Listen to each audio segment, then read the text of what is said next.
ಕಾವ್ಯ stories YouTube ಚಾನಲ್ಗೆ ಸ್ವಾಗತ. ಯುಗಗಳ ಪ್ರೇಮ ಧಾರಾವಾಹಿಯ 7ನೇ ಸಂಚಿಕೆ. ಏನಿದು ಮಳೆ ಇವತ್ತು? ಇಷ್ಟು ವರುಷ ಬಿಟ್ಟು ಮಳೆ. ಪವಾಡವೇನಾದರೂ ನಡೆಯಿತಾ ಅಥವಾ ಏನೋ ನಡೆಯುವುದಕ್ಕೆ ಮುನ್ಸೂಚನೆ ಇರಬಹುದಾ ಎಂದು ವೀರಪ್ಪ ಅವರು ಕೆಲಸದ ಆಳು ಸಿದ್ದಪ್ಪನ ಬಳಿ ಹೇಳುತ್ತಿದ್ದಾಗ, ಏನ್ ತಾತ, ನೀನು ಮಳೆ ಬಂದಿದ್ದಕ್ಕೆ ಈ ಥರ ಯೋಚನೆ ಮಾಡ್ತಾ ಇದೆಯಾ? ಪವಾಡ ಎಲ್ಲ ಏನೂ ಇಲ್ಲ. ತುಂಬ ವರ್ಷದಿಂದ ಮಳೆ ಬಂದಿಲ್ಲ ಅಲ್ವಾ, ಅದಕ್ಕೆ ಮಳೆ ಬಂದಿರುತ್ತೆ ಅಷ್ಟೇ. ಅದಕ್ಕೆ ನೀನು ಹೀಗೆಲ್ಲ ಯೋಚನೆ ಮಾಡೋದು ಸರಿಯಲ್ಲ ಎಂದು ವೀರಪ್ಪನ ಮರಿ ಮೊಮ್ಮಗ ವಿಶ್ವಾಸ್ ಹೇಳಿದಾಗ, ನಿನಗಿದೆಲ್ಲ ಅರ್ಥ ಆಗಲ್ಲ ವಿಶ್ವ. ನೀವು ಓದಿರೋರು, ಇದನ್ನೆಲ್ಲ ನಂಬಲ್ಲ ಅಂತ ಗೊತ್ತು. ನಾವೆಲ್ಲ ಈ ತರಹದ ಪವಾಡಗಳನ್ನು ತುಂಬ ವರ್ಷದ ಹಿಂದೆಯೇ ನೋಡಿದ್ದೇವೆ. ನಿಮಗೆ ಇದು ನಮ್ಮ ಕಲ್ಪನೆ ಎಂದನಿಸುತ್ತದೆ, ನಗುತ್ತೀರಿ ಎಂದು ವೀರಪ್ಪ ಹೇಳಿದಾಗ, ಏನೋ ತಾತ, ನಾನು ಈ ಪವಾಡಗಳನ್ನೆಲ್ಲ ನಂಬಲ್ಲ.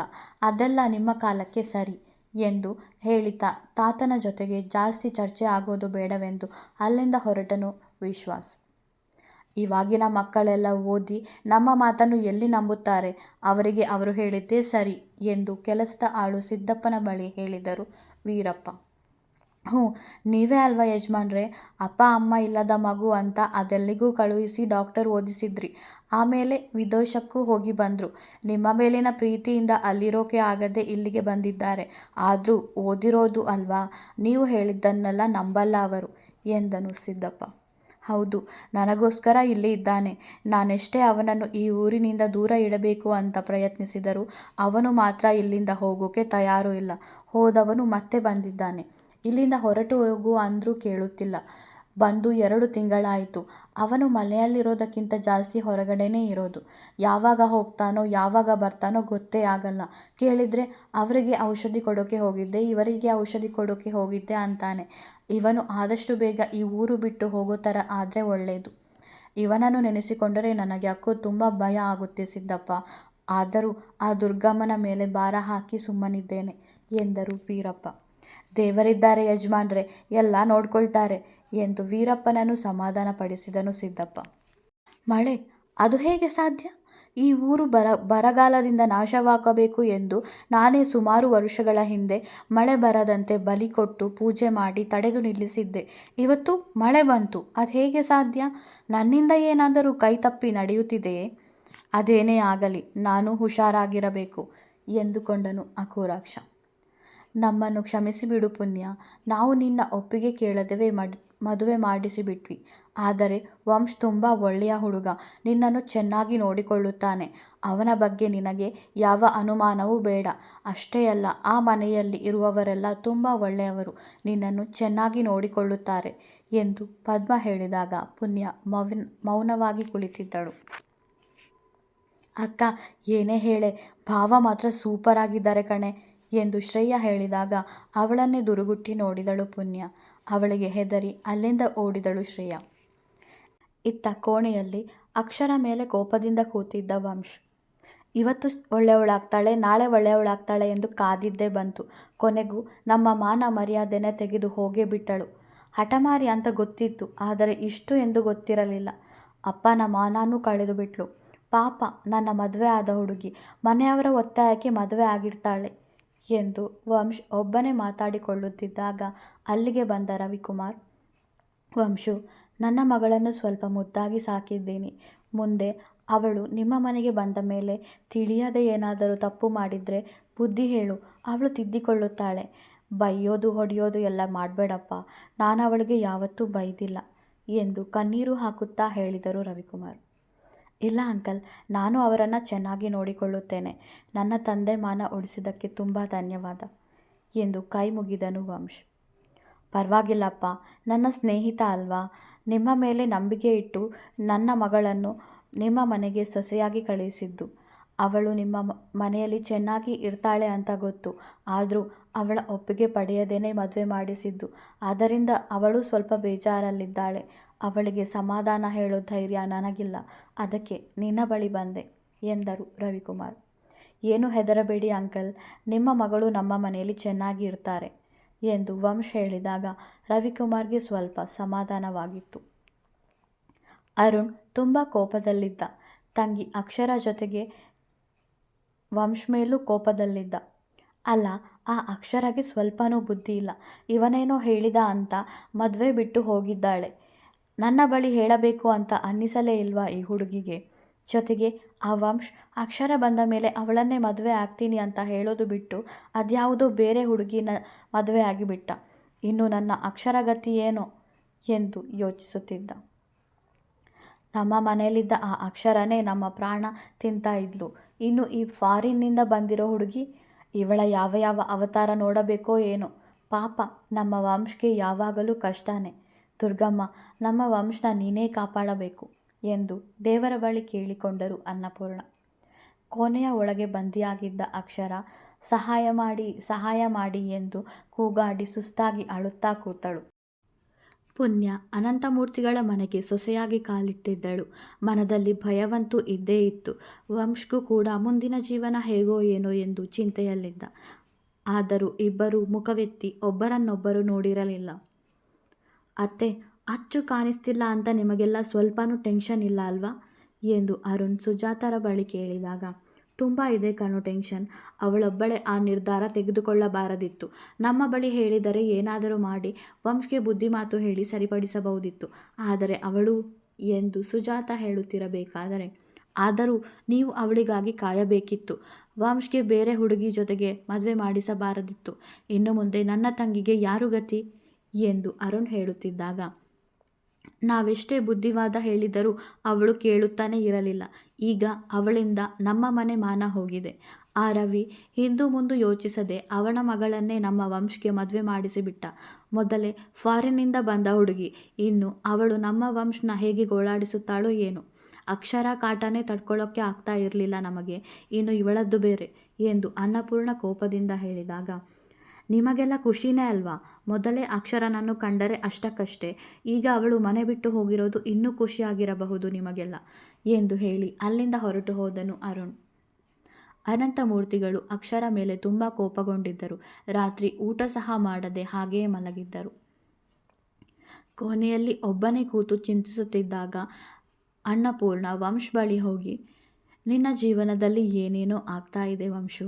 ಮುಂದೆ ಒಳ್ಳೆಯದು ಆದರೂ ಆಗಬಹುದು, ಏನೂ ಚಿಂತಿಸಬೇಡ ಎಂದು ಅವರೇ ಕೈತುತ್ತು ಕೊಟ್ಟು ಊಟ ಮಾಡಿಸಿದ್ದರು. ಪುಣ್ಯ ಕೂಡ ತನ್ನ ಮನೆಯವರನ್ನು ನೆನೆದು ಕೂತಿದ್ದಾಗ ಸುಜಾತ ಅವಳ ಬಳಿಗೆ ಬಂದು, ನನ್ನ ಮಗನ ಜೀವನ ನಿನ್ನಿಂದ ಸರಿ ಹೋಗಬಹುದೇನೋ ಅನ್ನುವ ಸಣ್ಣ ನಂಬಿಕೆ ಇದೆ ಪುಣ್ಯ. ಈಗ ಆದದ್ದೆಲ್ಲವೂ ವಿಧಿಲಿಖಿತ. ಮುಂದೆ ಇದರಿಂದ ಒಳ್ಳೆಯದು ಆಗಬಹುದಲ್ಲ. ನೀನು ಭಯಪಡಬೇಡ ಪುಣ್ಯ. ನಿನಗೆ ನಾನು ಅತ್ತೆ ಮಾತ್ರ ಅಲ್ಲ, ಅಮ್ಮ ಅಂದುಕೋ. ನಿನಗೇನೇ ಬೇಕಿದ್ದರೂ ನನ್ನ ಬಳಿ ಕೇಳಮ್ಮ. ನಿನಗೆ ಹೇಗೆ ಬೇಕೋ ಹಾಗೆ ಈ ಮನೆಯಲ್ಲಿ ಇರಬಹುದು. ಯಾರೂ ನಿನಗೆ ಏನೂ ಅನ್ನಲ್ಲ. ವಂಶ್ ಬಗ್ಗೆ ತುಂಬ ಹೆದರಿದ್ದೀಯೇನೋ. ಅವನು ತುಂಬ ಒಳ್ಳೆಯವನು. ಆದಷ್ಟು ಬೇಗ ನಿನಗೆ ಹೊಂದಿಕೊಂಡು ಹೋಗುತ್ತಾನೆ. ಭಯಬೇಡ ಪುಣ್ಯ ಎಂದರು ಸುಜಾತ. ಅವರ ಮಾತು ಪುಣ್ಯಗೆ ಸ್ವಲ್ಪ ಸಮಾಧಾನ ತಂದಿತ್ತು. ಥ್ಯಾಂಕ್ಸ್ ಆಂಟಿ ಎಂದು ಪುಣ್ಯ ಹೇಳಿದಾಗ, ಅಯ್ಯೋ ಆಂಟಿ ಅಲ್ಲಮ್ಮ, ಅತ್ತೆ ಕರಿ. ಇನ್ನು ಮುಂದೆ ನಾನು ನಿನ್ನ ಅತ್ತೆ ಎಂದರು. ಅವರನ್ನದ್ದಕ್ಕೆ ನಸುನಕ್ಕು, ಸರಿ ಅತ್ತೆ ಎಂದಳು. ಹೊಟ್ಟೆ ಹಸಿದಿರಬಹುದು, ತಗೊಳಮ್ಮ, ಊಟ ಮಾಡು ಎಂದು ಅವರೇ ಅವಳಿಗೆ ಕೈತುತ್ತು ಕೊಟ್ಟಿದ್ದರು. ಊಟ ಮುಗಿಸಿ ಮುಂದಿನ ಜೀವನದ ಬಗ್ಗೆ ಚಿಂತಿಸುತ್ತಾ ನಿದ್ದೆಗೆ ಜಾರಿದ್ದರು ಇಬ್ಬರು. ಅಕ್ಷರ ಇದ್ದ ಕೋಣೆಯ ಬಳಿ ಯಾರೂ ಬಂದಿರಲಿಲ್ಲ. ಅವಳೆಷ್ಟೇ ಕೂಗಾಡಿ ಅತ್ತರೂ ಅವಳ ಸಹಾಯಕ್ಕೆ ಯಾರೂ ಬರಲಿಲ್ಲ. ಬೆಳಗ್ಗೆದ್ದು ಅಡುಗೆ ಮಾಡುತ್ತಿದ್ದ ಸುಜಾತರ ಬಳಿ ಪುಣ್ಯ ಬಂದು, ನಾನೇನಾದರೂ ಸಹಾಯ ಮಾಡಬೇಕಿತ್ತಾ ಎಂದು ಕೇಳಿದಾಗ, ಬೇಡಮ್ಮ, ನಾನೇ ಅಡುಗೆ ಮಾಡುತ್ತೇನೆ ಎಂದು ಸುಜಾತ ಹೇಳಿದರು. ಅವರಿಗೆ ಎಲ್ಲ ಕೆಲಸದಲ್ಲೂ ಸಹಾಯ ಮಾಡುತ್ತಾ ಅವರೊಂದಿಗೆ ಇದ್ದಳು ಪುಣ್ಯ. ಅಬ್ಬಾ, ಈ ಹುಡುಗಿಯರಿಬ್ಬರಲ್ಲೂ ಅದೆಷ್ಟು ವ್ಯತ್ಯಾಸ! ಅಚ್ಚು ಚಿಕ್ಕ ವಯಸ್ಸಿನಿಂದಲೂ ನಮ್ಮ ಜೊತೆಗೆ ಇದ್ದವಳು. ಅವಳು ಯಾವತ್ತೂ ನನಗೆ ಸಹಾಯ ಮಾಡೋಕ್ಕೆ ಬಂದಿಲ್ಲ. ನಿನ್ನೆ ಬಂದ ಈ ಹುಡುಗಿ ಬೇಡ ಬೇಡ ಅಂದರೂ ನನ್ನ ಜೊತೆಗೆ ಇದ್ದು ಕೆಲಸಕ್ಕೆ ಸಹಾಯ ಮಾಡುತ್ತಾ ಇದ್ದಾಳೆ. ಬಹುಶಃ ನಾನು ಆವತ್ತು ದುರ್ಗಮ್ಮನ ಬಳಿ ಹೇಳಿದ್ದು ಅವರಿಗೆ ಕೇಳಿಸಿತೇನೋ ಏನೋ. ಈ ಪುಣ್ಯನೇ ನನ್ನ ಸೊಸೆಯಾಗಿ ಕಳುಹಿಸಿದ್ದಾರೆ ಎಂದು ಮನದಲ್ಲಿಯೇ ಖುಷಿಪಟ್ಟರು ಸುಜಾತ. ಪುಣ್ಯ, ವಂಶುಗೆ ಕಾಫಿ ಕೊಟ್ಟು ಬರ್ತೀಯಾ? ಅವರಿಬ್ಬರನ್ನು ಒಂದು ಮಾಡುವ ಕೆಲಸದಲ್ಲಿದ್ದರು ಸುಜಾತ. ಅತ್ತೆ, ನಾನಾ ಎಂದು ಪುಣ್ಯ ಕೇಳಿದಾಗ, ಹೌದು, ನೀನೇ ತಾನೇ ಅವನ ಹೆಂಡತಿ. ಇನ್ನು ನೀನೇ ತಾನೇ ಅವನ ಕೆಲಸ ಮಾಡಬೇಕು. ತಗೋ, ಈ ಕಾಫಿ ಕೊಟ್ಟು ಬಾ ಎಂದು ಅವಳ ಕೈಗೆ ಕಾಫಿ ಕಪ್ ಕೊಟ್ಟರು ಸುಜಾತ. ಇಬ್ಬರು ಮಾತಾಡಿ ಸ್ವಲ್ಪ ಹತ್ತಿರವಾಗಲಿ ಎಂಬುದು ಅವರ ಉದ್ದೇಶ. ಮುಂದೆ ಜೀವನ ನಡೆಸುವವರು ಅವರು ತಾನೇ. ಮನಸ್ಸಿಲ್ಲದ ಮನಸ್ಸಲ್ಲಿ ಅಡುಗೆ ಕೋಣೆಯಿಂದ ಹೊರ ಬಂದವಳು, ಛೆ, ಅತ್ತೆ ನನ್ನ ಬಳಿಯೇ ಕೊಟ್ಟರು. ನಾನು ಒಮ್ಮೆಯೂ ಅವರನ್ನು ಕಣ್ಣೆತ್ತಿಯೂ ನೋಡಿಲ್ಲ. ಈಗ ಅವರ ಕೋಣೆಗೆ ಹೇಗೆ ಹೋಗಲಿ? ಯಾಕೋ ಅವರನ್ನು ನೋಡೋಕೆ ತುಂಬ ಭಯ ಎಂದು ಯೋಚಿಸುತ್ತಿದ್ದವಳು ಅವನ ಕೋಣೆಯ ಮುಂದೆ ನಿಂತು ಬಾಗಿಲು ಬಡಿಯೋಕೆ ಶುರು ಮಾಡಿದ್ದಳು. ಎಷ್ಟೇ ಬಾಗಿಲು ಬಡಿದರೂ ವಂಶ್ ಬಾಗಿಲು ತೆಗೆಯಲೇ ಇಲ್ಲ. ಬಾಗಿಲನ್ನು ದೂಡಿ ಒಳ ಬಂದಾಗ ಒಳಗಡೆ ಯಾರೂ ಇರಲಿಲ್ಲ. ಸ್ವಲ್ಪ ಹೊತ್ತು ಅಲ್ಲೇ ನಿಂತವಳು ಮತ್ತೆ ಅಡುಗೆ ಕೋಣೆಗೆ ಬಂದು, ಅವರು ಅಲ್ಲಿ ಇಲ್ಲ ಅತ್ತೆ ಎಂದಳು. ಇಲ್ವಾ? ಎಲ್ಲಿಗೆ ಹೋದ ಬೆಳಗ್ಗೆ ಬೆಳಗ್ಗೆನೆ? ನನ್ನ ಬಳಿ ಹೇಳಲೇ ಇಲ್ಲ. ಅರುಣ್ ಕೂಡ ಬೆಳಗ್ಗಿನಿಂದ ಕಾಣಿಸಲಿಲ್ಲ. ಇಬ್ಬರು ಒಟ್ಟಿಗೆ ಹೋಗಿರಬಹುದು, ಸುಜಾತ ಹೇಳುತ್ತಿದ್ದಾಗ, ಇನ್ನೆಲ್ಲಿಗೆ? ಆ ಅಕ್ಷರನ ಹುಡುಕಿ ಹೋಗಿರ್ತಾರೆ. ಬಿಟ್ಟು ಹೋದವಳನ್ನು ಮತ್ತೆ ಹುಡುಕೋ ಅವಶ್ಯಕತೆ ಏನಿದೆ? ಅದು ನಮ್ಮ ಬಳಿ ಹೇಳದೇ ಹೋಗಿದ್ದಾರೆ ಎಂದು ಕೋಪದಿಂದ ಹೇಳಿ ಹೋದರು ಅನ್ನಪೂರ್ಣ. ಪುಣ್ಯ ಕೂಡ ಅಲ್ಲಿಂದ ತನ್ನ ಕೋಣೆಗೆ ಹೋದಳು. ಈ ಅಕ್ಷರನಿಂದ ಮುಂದೆ ನಮ್ಮ ವಂಶ್ ಪುಣ್ಯ ಜೀವನಕ್ಕೆ ಏನೂ ತೊಂದರೆಯಾಗದಿದ್ದರೆ ಸಾಕು ಎಂದು ಮನದಲ್ಲೇ ಅಂದುಕೊಂಡರು ಸುಜಾತ. ವಂಶ್ಗೆ ಕರೆ ಮಾಡಿದಾಗ ಅರುಣ್ ಜೊತೆಗೆ ಇದ್ದೇನೆ, ಅಕ್ಷರನ ಹುಡುಕಿಕೊಂಡು ಬಂದ್ವಿದ್ವಿ ಎಂದಿದ್ದನು. ಸ್ವಲ್ಪ ಹೊತ್ತು ಬಿಟ್ಟು ಅನ್ನಪೂರ್ಣರವರ ಬಳಿ ಬಂದ ಸುಜಾತ, ಅತ್ತೆ, ಮದುವೆ ಹೇಗೇಗೋ ಆಗೋಯ್ತು. ಇನ್ನು ವಂಶ್ ಪುಣ್ಯರ ಮುಂದಿನ ಜೀವನ ನೋಡಬೇಕಲ್ಲ. ನಾನು ದೇವಸ್ಥಾನಕ್ಕೆ ಹೊರಟಿದ್ದೇನೆ. ಪದ್ಮ ಕೂಡ ಬರ್ತಿದ್ದಾರೆ. ವಂಶ್ ಪುಣ್ಯ ಜಾತಕ ತೋರಿಸೋಣ ಅಂತ.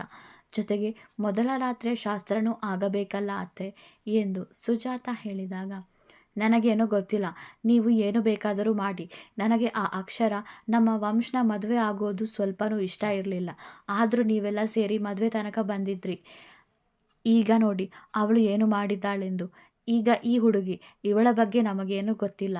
ಇವಳಿಂದ ಇನ್ನೂ ಏನೇನು ಆಗೋದಿದೆಯೋ ನಮ್ಮ ವಂಶಕ್ಕೆ. ಒಟ್ಟಾರೆ ನಮ್ಮ ವಂಶ್ ಜೀವನ ಹಾಳಾಗಿ ಹೋಯಿತು ಎಂದು ಗೊಣಗುತ್ತಾ ಹೋದರು ಅನ್ನಪೂರ್ಣ. ಪದ್ಮ ಹಾಗೂ ಸುಜಾತ ದೇವಸ್ಥಾನಕ್ಕೆ ಹೋದರು. ದೇವರ ದರ್ಶನ ಮಾಡಿ ಶಾಸ್ತ್ರಿಗಳ ಬಳಿ ಹೋಗಿ ವಂಶ್ ಪುಣ್ಯ ಜಾತಕ ತೋರಿಸಿದಾಗ ಒಂದು ಬಾರಿ ಶಾಸ್ತ್ರಿಗಳೇ ಆಶ್ಚರ್ಯಪಟ್ಟಿದ್ದರು. ಅಬ್ಬಾ, ಇಂತಹ ಜಾತಕನ ನಾನೆಲ್ಲೂ ನೋಡೇ ಇಲ್ಲ. ಒಬ್ಬರಿಗಾಗಿ ಒಬ್ಬರು ಹುಟ್ಟಿದವರು, ದೇವರುಗಳೇ ಹರಸಿ ಹಾರೈಸಿದ ಜೋಡಿ. ಮುಂದೆ ಇವರಿಬ್ಬರು ಎಲ್ಲರಿಗೂ ಮಾದರಿಯಾಗುವಂತೆ ಬದುಕುತ್ತಾರೆ. ಚಿಂತಿಸಬೇಡಿ, ಎಲ್ಲ ಒಳ್ಳೆಯದಾಗುತ್ತದೆ ಎಂದರು. ತುಂಬ ಖುಷಿಪಟ್ಟರು ಸುಜಾತ ಹಾಗೂ ಪದ್ಮ.